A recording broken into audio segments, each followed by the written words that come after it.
So, Clara, we're talking about soccer, or football as we call it. We're talking big numbers, $4.8 billion, but it's not the latest transfer. It's the valuation for Manchester City. How did that number come about? Well, that's right, Peter. So an amazing week for Manchester City. Manchester City had a fantastic season last season, of course, and they've started this one off with a bang, becoming the first Premier League club to have a private equity investor in the shape of Silver Lake, which better known for its tech investments, but now they've taken a 10% slice of Manchester City, valuing it at almost $5 billion. And so how do they get to that kind of number? What does the business look like behind that?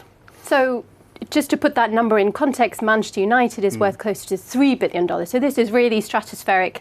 Which is a source of some tension given the rivalry between the two. Exactly, Crosstown rivalry. And also, think that Sheikh Mansour bought Manchester City back in 2008 for £200 million. So, a considerable return on that. Of course, there's a significant amount of investment, also a lot of sponsorship deals. But the really interesting thing about the club, and in particular the structure around it, is really how they've built this company up. So obviously Manchester City is really at the core. It's also the only profitable team in the business.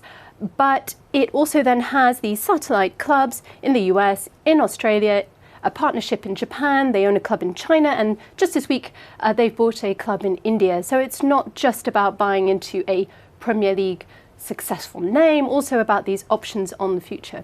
So maybe we'll see Manchester City's Sergio Aguero turning out in Mumbai in the future or something. But just back to Silver Lake, I mean, as you said, they're financial investors and they're traditionally tech investors. They've branched out into other things. But they will be expecting a return on their investment, which means the valuation is going to have to go up further. How is that going to happen? The valuation at the moment is around, well, we don't have full figures. City doesn't release revenues for the whole group, just for Manchester City. We estimate it's about 6 times revenue. So pretty chunky, well above Manchester United and closer to something like WWE, for example. So closer in the sort of franchise stake. It is interesting that somebody expects a return at all from football, given that football clubs are better known for consuming money than for making it.